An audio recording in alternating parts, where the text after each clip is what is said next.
Diarrhoea चालू आहे, मग मी खायचं काय, कधीपर्यंत कोणत्या कोणत्या गोष्टी खायचे, आणि त्याच्या पुढचं असतो की मी बाहेर कधी खाऊ शकतो किंवा नॉनव्हेज कधी खाऊ अगदी, शकतो. अगदी. तर Yes, ह्या yes. गोष्टीबद्दल थोडंसं ॲज अ गॅस्ट्रोएंटरोलॉजिस्ट म्हणून तुमच्या पेशंटला तुम्ही काय सल्ला देता? सो सुरुवातीचं जसं मी म्हणाला अर्धा आपण बोललोच आहे. ORS आणि साधं खाणं, त्याच्यामध्ये राईस बेस्ड फूड आलं, राईप बनानाज, कोकोनट वॉटर, हे एक बेसिक गोष्टी आल्या सर.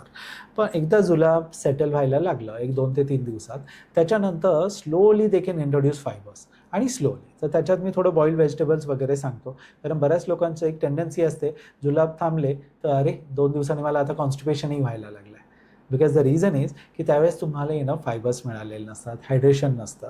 तर स्लोली इनिशियली काही बॉइल्ड व्हेजिटेबल्स, हळूद चपाती, भाकरी किंवा बाकीचे फ्रूट्स वगैरे इंट्रोड्यूस करू शकतात ते. तसं आहे. हे एक सिम्पल जे काही आपलं food poisoning, short term diarrhoea आहे त्याच्यामध्ये हे छान वर्क होतं. आता जिथे परत परत डायरिया होतो आहे मग तिथे काही अजून गोष्टी आपल्याला एक्सक्लूड करणं गरजेचं आहे. ॲक्यूट याच्यामध्ये काही गोष्टी खाऊ नये हे एक महत्त्वाचं आहे. तर स्पायसी ऑइली नक्कीच खाऊ नये, कारण तुमचं गट ऑलरेडी सेन्सिटिव्ह झालेलं आहे. त्याच्यात काही मसाल्याचं तेलकट पदार्थ खाण्यात आले तर तुमची रिकव्हरी स्लो डाऊन होणार आहे. काही गोष्टी गटला बाकीच्या वेळेस पचत असेल, जसं दूध म्हणालो, गहू म्हणालो, पण कधीकधी इन्फेक्शनमुळे गट थोडं सेन्सिटिव्ह झालेलं असतं तर तिथे गहू, दूध पचत नाही.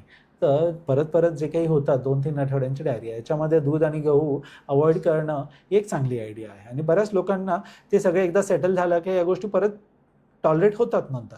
सो पण ॲटलिस्ट एक 6 to 8 वीक्स आपण थोडंसं ते खाऊ नका हे सांगतो. त्याला अल्टरनेटिव्ह आहेत. दुधाची अडल्ट्सला युजली गरज नाही आहे. गव्हाच्या ऐवजी तुम्ही जर बाकीचं ज्वारीची भाकरी वगैरे इंट्रोड्यूस केलं तर दॅट ॲक्च्युली सेटल्स डाऊन गट व्हेरी नाईसली.